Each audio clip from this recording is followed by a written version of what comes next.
Hi, my name is Laura Miko. I am the Artist Program Manager at the Juneau Arts and Humanities Council. I am here today with Rochelle Bonet, and we will be talking about bringing back Gallery Walk. And also First Fridays. This presentation is mostly for businesses or organizations that want to be hosting events during First Friday. First things first is, why does Gallery Walk matter? Gallery Walk is a Juneau holiday tradition that celebrates the community in this time of year when downtown belongs to the locals. Gallery Walk's been going on for over 20 years, so this is a really long tradition that Juneau has done. We've seen this in many other communities, not only in Alaska, like Anchorage and Sitka, but also throughout the US. And it also brings a lot of life and business to downtown Juneau businesses, local vendors, and artists. And finally, it promotes local shopping. And that's going to be especially really important this year, since there's been a lot of shipping problems coming into the States. So how do you host an exhibit? I think this is something that people really struggle with. They feel like maybe it's a little over their head, but it's a really easy process. And if you know what to do, it becomes pretty simple. So let's go over a few things that you should know. First, you're going to need a call for art. Hosting special events during First Friday offers something special for consumers to stop in and enjoy, attract new people to your shop, and also network within your community. It's a really great way to get involved, and it's pretty easy. What you're going to do is that you advertise space for artists, vendors, and organizations through your social media platforms. So if you're looking for people you don't know who you would like to host or who is looking to be hosted, you can put on your social media that you're looking for people, and you will pretty much get a response right away. A lot of people are always looking for a place to show their art or a place to have a venue. It will also highlight the shop of the artist or the vendor, and you can also find out who's looking for these things by word of mouth. Juneau is one of those communities that you can just ask around, like, hey, do you know anyone who has art, or do you know anyone who would like to come to my shop and be part of a First Friday? And there's so many different options you can do that we'll talk about later. And there is a lot of different ways you can host an event. Many different people can do this. For the purpose of this presentation, we will refer to people as the artists, but it isn't just artists that you can use at your First Friday events. So if you are a shop that you just want to feature something within your shop, you can have a featured product or demo that's going on, something special. For instance, Harbor Tea and Spice, they often have a special tea that they pick out, or a special product that they carry that they want to show people. So if you stop in, you can have a taste of the tea, or you can see a little bit more about something like that. You can have a local or traveling artist, which is really popular. There's also markets that go through that people will book, mini markets like Amalga Distillery. You can host a nonprofit or a community organization. I know Shoe Fly has had people like the Juneau Roller Girls there. I know other places have hosted the food bank and other types of organizations that are looking for donations or just for spreading the word of what they do. You can do an activity. I think one person that does this really well is Kindred Post. They often have activities for their First Fridays. They just had one that was like a screen printing. You can host music or a performance, or you can simply have a major sale. Any of these things are easy ways to host a First Friday. You want something special to bring in people to your shop. And as long as you come up with something, we can spread the word and help you have this event. So this is a basic timeline of what you will need to do. The first thing you'll need to do is lock in your featured artist, or whatever you decide to do. So artist, performance, your sale, a demo, whatever you want to do, you want to figure out what you're going to do, and ideally 1 to 2 months out, but up to a year in advance. I would suggest for the future that you try to map out your year, But if you can figure it out a month or two in advance, especially if you're working with an outside artist, that's really helpful.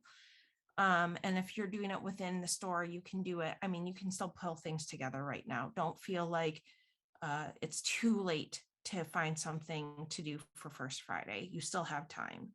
The second thing you're going to want to do right away is get the artist promo information. So if you are working with someone else, like an organization or an artist, you're going to want to get some pictures that they approve of. So you have something to promote on your social media, and you're going to have images that they approve that you can share with other people to get a kind of excitement going. And you're also going to want to know information about what they're planning to show, who they are, why it's important.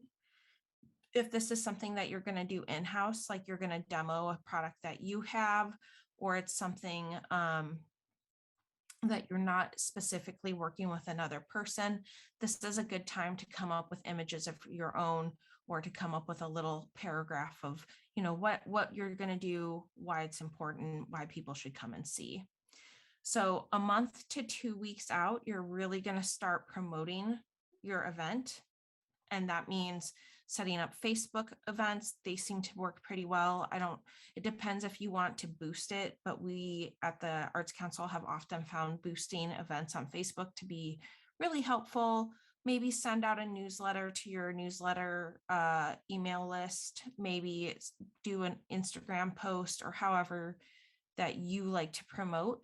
This is the time to start promoting. I also often suggest posters. I know a lot of times we get poster blindness on the boards, but it's a nice extra thing to do that sometimes will catch people's eyes. And then the week of the event, we're going to be putting effort into the space that is going to be used. And this can be different for whatever event that you're planning. So you're going to prepare the artist space. So if you're hosting a traditional artist space, you're going to make sure that wall is ready to go. It's clean, it's clear. You have everything you need to give the artist to hang their work. If you are hosting a performance, you're going to want to make sure that you're moving things around so there's a place for the musicians. If you are hosting an organization, you're going to make sure you have a table and have stuff moved out of the way so you have a table ready for that organization to sit. You want to make sure that you have the space ready to go. And then there's day of preparations. And of course, that is the day of First Friday. And a lot of people get going of that in the beginning of the day. Most First Friday events start at 4:30 and go to 7, but that time is definitely flexible, and you get to decide what you want your time to be. So this is a flexible one. I want to talk a little bit about responsibilities, because I feel like a lot of times people go, I'd love to host a First Friday event, but I really don't know what is my responsibility, what's the artist's responsibility. So typically the venue is responsible for making sure there's a clean, clear, and prepared space for the artist. They often provide the hanging hardware. And one of the benefits of you providing the hanging hardware is that you know what's going to go in your walls, because you're going to have the walls after these people leave, and you have kind of a little control of what's going to work best on that. So if you feel comfortable with hanging nails, you can offer them nails. If you'd like them to hang things a different way, you can offer them those things. You're also responsible for event promotion. I often tell the venue that it's best if they are in charge of the First Friday form, although sometimes they do give it to the artist, but I have seen the best success with the venue who's hosting the event filling out the First Friday form. And, we're in COVID times, so this isn't exactly, current, but the venue is also responsible if they are offering any like refreshments or hosting stuff. So if you're going to give out coffee or tea or snacks or anything, that's usually the venue's responsibility, although sometimes the artist will bring stuff. I will talk a little bit more about refreshments since we are in a pandemic, and that might not be something you really want to worry about this year. The artist is always responsible for framing and matting, although the venue usually provides the hanging hardware. Artists are typically responsible to bring their art ready to hang, and they can get creative with that. Not every piece is maybe matted or framed, but it's ready to go, and it's in a way that's presentable to be hung on the wall. And venues aren't responsible for that. Unless the artist has a specific conversation with you, of course. Also, artists are supposed to provide you with their info and photos so you can promote the event. They are typically in charge of hanging up their show and making sure it looks the way they would like to. If you have parameters that you want them to work with, like make sure you don't use nails or make sure you only use this type of thing, that's totally cool. But they usually, the artist has the artist is typically responsible for hanging the show. And the artist additionally is responsible for taking down the show. And that is the time that you give them. Usually shows go up for a month and stay up for a month, but there are definitely pop-up shows that happen for either a night or a day, or even a weekend or a week. It's whatever you decide, but the artist is responsible typically for taking down those shows within the time period you give them. And again, the artist is also responsible for event promotion. You'll see I put that in both columns because the best received events are promoted by both the venue and the artist. And that's what makes it so great, is that you guys are starting to have, like, your people are seeing their art and their people are seeing your venue. And that's what makes it so special. Now, there are a few things that are flexible. Like I said, I do recommend having an event poster.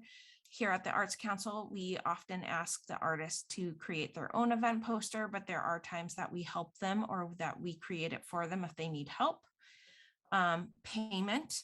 So if this is a pop-up shop or just a table that maybe an organization is having, or do they have a square? Do they have a way to take payment, or are they taking that payment through the shop?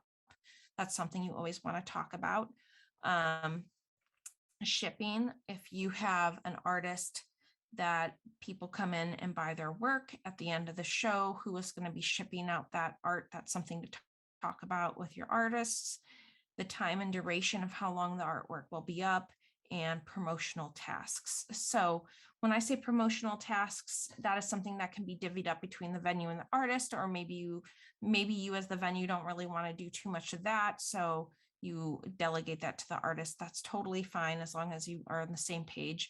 But that's anything from creating posters, flyers, going on the radio, word of mouth, filling out the First Friday forms. It's just whatever it's going to take to get people out to your shop.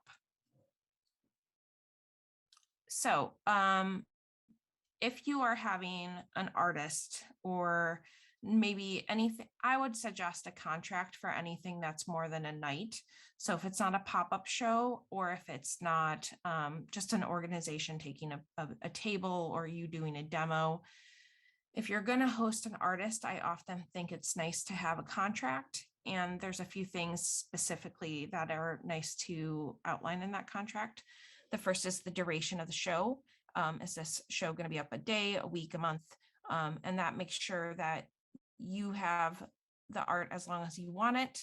It's going to be up on your walls for that amount of time. And then also your artist is going to take that art down after that duration of the show. What percent cut you will take of any sales. So are you doing consignment? How much of the percentage will you take? If they sell $100 painting, how much of that are you going to take? How are you going to pay that out to them? The space that they are given, it's really important so that you outline exactly what they can have. So if it's a traditional artist, what do they get? A wall? Do they get more than a wall? How much space can they have? What can they do with their installation? If you have an organization, can they have one table? Can they have two tables? What can you give them? what is the space that they are allowed, so they can make the most out of that space and they're not coming with too much or too little. And then payout is basically how you, if you're taking a commission or if you're taking a percentage of any sales, how you're going to pay them and at what time that payment is going to be received. And then because we are in a pandemic still, let's talk about staying safe. In the last 2 years, I've noticed our gallery walk go from over 40 participants to a percentage of that. And I think a lot of it is because people feel a little defeated. There is a pandemic going on. People want to be safe, but they don't know how to be safe, or they don't know if it's being socially responsible. So I'm going to give you a few ideas of ways to host an in-person event while still being COVID conscious. The first thing is always check the CBJ site for recommendations based on the current risk levels. I did include their website right there. That is something that the JAHC goes by a lot, is what's going on with CBJ and what they are telling us. Some stores like to use passes on the outside of their door. This is especially nice for smaller stores where you don't want like a whole bunch of foot traffic at once. So if you have a tiny store, maybe you want 10 people in at any given time, and you can limit that number of customers inside your space, or have an employee at the door monitoring the number of customers in and out of that space. So you can either use the passes and then put them back on the door when those people leave, or you can have an employee. Extend your First Friday hours earlier or later and spread out the rush of foot traffic. You can also do this by spreading out your event longer. So if you have an artist that you think people are really going to want to see on First Friday, you can maybe do First Friday, and maybe Saturday morning or Sunday morning, they would also be up to coming in and talking to people and showing people their art, or keeping a display up longer than you would have, or a sale up longer than you would have. But that way it kind of spreads out the foot traffic instead of having it all at one night.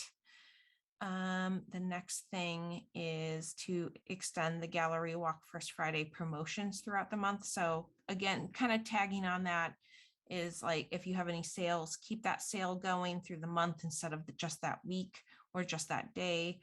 And because we are dealing with like a viral pandemic, right now I'm suggesting to skip food and beverages inside and instead hand out, maybe if you want to say thanks for coming and you want to hand out a treat or cookies or something. I know First Friday is one of those, or gallery walk is one of those times where people like to hand out food and wine and cookies and all these things, and people love it.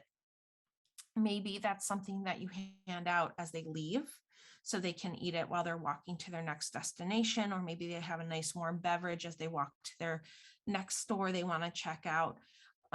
But maybe not doing that inside or skipping it altogether. And I feel like if you have someone cool coming in to show their artwork, or an organization that wants to talk about what they're doing, you don't need the treats. And it is kind of a bummer that we're skipping out on it this year, but I don't think that's the end all of First Friday or gallery walk. And then as far as what you're comfortable with in your store, of course, we will always recommend to follow CBJ guidelines, but I would advertise and let people know what your COVID restrictions and guidelines are in advance, so there's no confusion and people are less likely to be upset about it. There's some people that will come and think that they don't have to wear a mask, but if you let them know masks are required, then they can say, you know what, I'm not going to go this First Friday. Maybe I'll go later when I don't have to wear a mask, or when I don't have to show a vaccine card. At the JAHC, that's one thing we do, is we make people during big event times like First Friday wear both a mask and show vaccine cards. But if they don't have a vaccine card that they want to show, they can come later on during the month when we're not having an active event, and they can come in without showing the vaccine card, although we do still make them wear a mask. And we've noticed that the biggest feedback that we've received with that is that people just want to know in advance.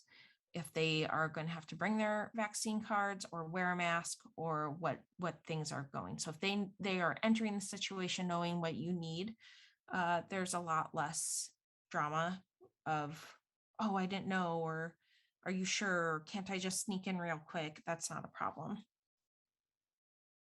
So I'm going to hand this over to Rochelle, and she's going to talk a bit about marketing and media and how you guys can best use social media and other options to your benefit when promoting your events. Thanks, Laura. Yeah, so I'm here to talk a little bit about just some tips and resources that you can keep in mind as you're planning your First Friday or your gallery walk event. And some of them focus specifically on social media. And also we wanted to talk a little bit about some of the publicity services that the Arts Council offers. So we figure that most people know their way around social media pretty well. If you're new to social media or you're not really sure exactly how to best utilize it, here are a couple of things that you can do. I know that Laura had mentioned some of this earlier in the presentation, but again, we strongly recommend that you create a Facebook event for your event. I'd say at least 1 week out, but you can also do it earlier than that. I think Laura mentioned that you could make an event as early as a month out. Also, if you're on Instagram, I think we find Instagram to be one of our most powerful tools with the Arts Council. We recommend that you do at least 2 posts leading up to your First Friday or your gallery walk event. You could consider doing something like a sneak peek or a behind the scenes post 1 week out that announces your event, who your artist is, and more information about timing, like Laura mentioned in the previous slides, COVID considerations, that kind of a thing. And then we recommend that you do a post the day of First Friday or gallery walk. I think we find that most other organizations do the same thing. It's a great way to remind people that you're doing something, and also to catch people who maybe didn't see your sneak peek post. And in addition to that, recommend using Instagram stories, and you can tag your artist or your organization, and then they can reshare that to their platforms. This allows you to have wider engagement and reach a broader audience. I read an article a few weeks ago that said that using Instagram stories and also Instagram Reels gets more engagement than feed posts. So if you're new to the stories and you're new to Reels, definitely spend some time sort of researching how to get that set up. And then, of course, after you have your First Friday or your gallery walk event, we like to continue to post after that, just to continue to encourage people to come to your business and to come see the art. And one of the things that we try to do that I think we strongly recommend other folks to do is to do like a last call post, maybe the last week of the event, reminding people like, hey, if you haven't come to see this artist, make sure to swing by. Their work is going to come down. The other thing that I wanted to just touch on are the publicity services that the Arts Council offers to the community. These are free or low cost services. Take advantage of them. Let us help you spread the word. Let's start with the community calendar and the postering service. So the community calendar is something that the Arts Council hosts on its website. It is a good resource in general for event planners and a good resource for people who are doing events to just help spread the word. We recommend that you submit your event through a form on our website at least 2 weeks in advance. And by doing that, you can be included in our weekly events newsletter. Those typically go out on Thursdays or Fridays each week, and they talk about what's coming up for the next 7 days. And in addition to that, I think Laura mentioned posters earlier in this presentation, but we do offer a postering service. It costs $35 to utilize this. The way that it works is you'll print 40 copies of a poster that needs to be 8.5 by 11 inches, and you'll need to get those to us at the JAHC on Tuesdays at noon. And again, we recommend that you get those to us about 2 weeks out from your event. And we have a small crew of Arts Council employees who then take those posters and distribute them all over town. They go out to the Valley, they go to Douglas, they go downtown, and that's a really good way to reach people who aren't on social media and people who are just sort of like out and about. And I included the link underneath both of those there. You can go and you can read more about the community calendar and how to take advantage of our postering service. And then last but not least, we do have a First Friday form. This is something that we've been using for a long time as a way to sort of collect all of the various events that are going on around town during First Friday and for Gallery Walk. It's a form that lives on our website. We recommend that you submit your event at least 1 week prior to First Friday so that you can get your information included in the PSA that then goes to the Juneau Empire and also is talked about on the radio. This is again a really good tool to capture people who aren't on social media, for people who read the newspaper and for people who listen to the radio. This is a good service to take advantage of. And then if for some reason you don't have all of your event information sort of figured out the week before First Friday, it's okay. You can still submit the week of, and we'll include you on our website and in our social media promotions. Take note of our link there for the First Friday page. I wanted to include this screenshot of our First Friday page just to give people an idea of what to expect if you've never been there before. You can see the arrow on the top right side, the link that says here, that's the form that you're going to want to click on to fill out. And if you look to the bottom left where the arrow is pointing out the pictures, your event will auto-populate here and it will live there for the entire month. Again, another good way to spread the word. A lot of people go here during First Fridays to find out what's going on. And we take that information that's submitted to us and we use it during First Friday to do promotions on Instagram and on Facebook. Definitely recommend that you bookmark the link at the bottom. And note that usually the First Friday page is direct linked on our homepage, but right now it's linked to Juneau Gallery Walk, which has the same form. So if you're still trying to figure out what you're doing or you know what you're doing for Gallery Walk this year, make sure to go online and click on the Gallery Walk button and then go and fill out that form and try to get that to us by this Friday so that we can make sure to include you in a little program in our map and also on the website and social media, as well as the Empire and the radio. So with that, I think that's all I have, Laura. Awesome. Thanks, Rochelle. So that's our quick and easy presentation. We really encourage everybody this year to do something, get involved, open your businesses up. It's been a long year and a half, or we're almost going on 2 years of the pandemic. And before this happened, Gallery Walk used to be one of the most vibrant times of downtown Juneau. People would, it was hard to get a reservation at a restaurant. Everyone would be out on the streets watching everything going on and then going into all the businesses. And I know that we are still in a pandemic and we definitely want everybody to still be safe, but we think there's ways to do it. And we don't want to lose this tradition. It's really, really important. And now that people are getting vaccinated and, we're more savvy on how to handle this virus, I think that there's ways to be safe, but also still be open to the public. So I really hope that each and every one of you that watch this find a way to get involved.